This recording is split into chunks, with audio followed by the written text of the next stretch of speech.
एक राजा के पास हंस था। राजा उसे मोती चुगाया करता था और बहुत लाड प्यार से उसका पालन किया करता था। वह हंस रोजाना शाम को राजा के महल से उड़कर कभी किसी दिशा में और कभी किसी दिशा में थोड़ा चक्कर काट आया करता था। एक दिन वह हंस उड़ता हुआ दीवान जी की छत पर जा बैठा। उसकी पुत्र वधू गर्भवती थी। उसने सुन रखा था कि गर्भावस्था में यदि किसी स्त्री को हंस का मांस खाने को मिल जाए तो उसकी होने वाली संतान अत्यंत मेधावी, तेजस्वी और भाग्यशाली होती है। और देखो मेरी किस्मत, मैं गर्भवती भी हूँ और सामने हंस भी है। इस हंस को देखकर तो मेरे मुंह में पानी भर आया। पूजा ने हंस को पकड़ लिया। इस बात का पता ना तो सास को लगने देना है, न ससुर को और ना ही पति को, क्योंकि राजा को इस बात का सुराग लग गया तो बड़ा अनिष्ट हो जाएगा। फिर पूजा उस हंस को रसोई घर में ले जाकर उसे पकाकर खा गई और किसी को भनक भी नहीं लगने दी। उधर जब रात होने पर भी हंस राजमहल में नहीं पहुंच पाया तो राजा रानी को बहुत चिंता हुई। उनका मन आकुल व्याकुल हो गया। मंत्री जी, सभी सिपाहियों को चारों दिशाओं में हंस की खोज के लिए भेजा जाए। लेकिन हंस कहीं हो तब मिले ना। मंत्री जी, अड़ोस पड़ोस के शहरों कस्बों में भी सूचना कराई जाए कि अगर कोई हंस का पता लगा सके तो राज्य की ओर से उसे बहुत बड़ा पुरस्कार दिया जाएगा। 10-20 दिन निकल गए। कुछ भी पता नहीं लग सका।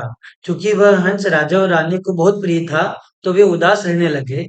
एक दिन एक बुढ़िया राजा के पास आई और बोली, आज मैं हंस का पता लगा सकती हूँ, लेकिन मुझे थोड़ा समय चाहिए।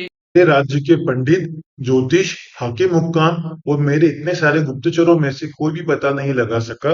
तुम कैसे पता लगा सकोगी? मुझे अपनी योग्यता पर विश्वास है। अगर अन्नदाता का हुक्म हो तो एक बार आकाश के तारे भी तोड़ कर ले आऊं।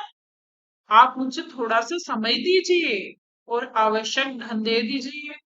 उसे वापस ला सकूं या नहीं, लेकिन मैं आपको विश्वास दिलाती हूँ कि उसका अता पता अवश्य ले आऊंगी।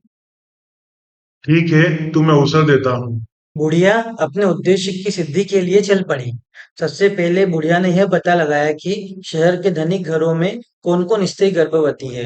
उसे पता था कि गर्भावस्था में किसी स्त्री को यदि हंस का मांस मिल जाए तो वह बिना खाए नहीं रह सकेगी। साथ ही वह यह भी जानती थी कि साधारण घर की कोई स्त्री राजा का हंस पकड़ने का साहस नहीं कर सकती। ओहो, तो दीवान जी की पुत्र वधू गर्भवती है। हो सकता है कि राजा का हंस उड़ते उड़ते किसी दिन इनके घर की छत पर आ गया हो और गर्भावस्था में होने के कारण लोभवश यह स्त्री उसे खा गई हो। बुढ़िया ने सोचा, किसी भी स्त्री के साथ गहरी दोस्ती करने के लिए उसके पीहर के हालचाल जानना आवश्यक है। हम्म। इसलिए बुढ़िया उसके पीहर के गांव पहुंची। वहां जाकर उसने पीहर वाले सारे लोगों के नाम धाम तथा उनके घर में बीती हुई खास खास पुरानी घटनाओं की जानकारी ली। उसे पता लगा कि दीवान जी की पुत्रवधू की बुआ छोटी उम्र में ही किसी साधु के साथ चली गई थी और आज तक लौटी नहीं है। दीवान जी के घर जाकर उनकी पुत्रवधू की बुआ बनकर ही राज मेरे हाथ लग सकता है। वह दीवान जी के घर गई। उनकी पुत्रवधू के साथ बहुत स्नेह और ममत्व की बात करने लगी और बोली, बेटी, मैं तेरी बुआ हूँ। हम दोनों आज पहली बार मिली हैं। तुम जानती ही होगी कि मैं तो बहुत पहले घर छोड़कर एक साधु के साथ चली गई थी। हाल ही में घर लौट कर आई और भाई से मिली तो उसने बताया कि तुम यहाँ भाई गई और तुम्हारे ससुर राज्य के दीवान हैं। यह जानकर मन में तुमसे मिलने की बहुत उत्सुकता हुई तो यहाँ चली आई। तुम्हें देखकर मेरे मन में बहुत ही हर्ष हुआ। भगवान तुम्हें सुखी रखे और तुम्हारी कोख में एक कांतिवान तेजस्वी पुत्र पैदा हो। मैं परसों वापस जा रही हूँ और तुम्हारे लड़का होने के बाद भाई भाभी को साथ लेकर बच्चों को देखने और उसका लाड़ चाव करने यहाँ आऊंगी।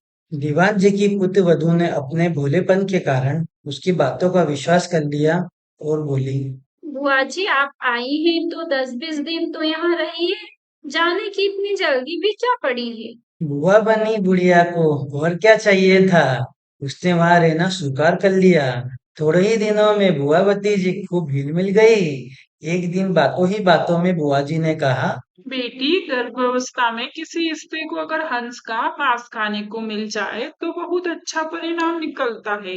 इसके प्रभाव से होने वाली संतान बहुत ही तेजस्वी और कांतिवान होती है।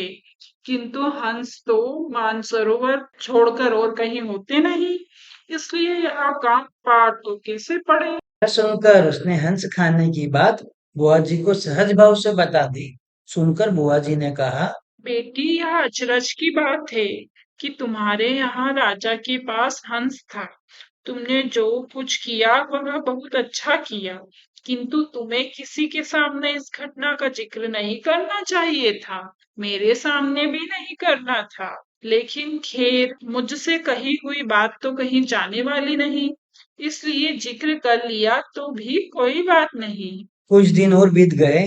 तब बुढ़िया ने कहा, कि अगर भगवान के सामने तुम हंस खाने की बात स्वीकार कर लो तो हंस की हत्या का पाप तो सिर से उतर ही जाएगा, सुपरिणाम भी द्विगुणित होगा। मंदिर के पुजारी से कहकर मैं ऐसी व्यवस्था कर दूंगी कि जिस वक्त वहां तुम सारी घटना बताकर अपराध स्वीकार करो, उस वक्त पुजारी भी वहां नहीं रहे तथा और भी कोई ना रहे, हम दोनों ही रहेंगे। उसने ऐसा करना स्वीकार कर लिया। बुढ़िया लुक छिपकर राजा के पास पहुंची और बोली, आपसे वायदा किया था, उसके अनुसार हंस का अता पता लगा लाई हूँ। ऐसा कहकर उसने सारी घटना राजा को बताई। इसका प्रमाण क्या है? कल दिन में आप मंदिर में आ जाए और हंस खाने वाली स्त्री की स्वीकारोक्ति स्वयं अपने कानों से सुन ले। समय से कुछ पहले पूरी योजना के अनुसार बुढ़िया ने राजा को एक बड़े से ढोल में छिपा दिया और बुआ भतीजी मंदिर पहुंची। मंदिर का पट खुला था। पुजारी या और दूसरा कोई भी व्यक्ति वहां नहीं था। हाँ तो बेटी, क्या बात हुई थी उस दिन? भगवान की पुत्र वधू ने घटना आरंभ की।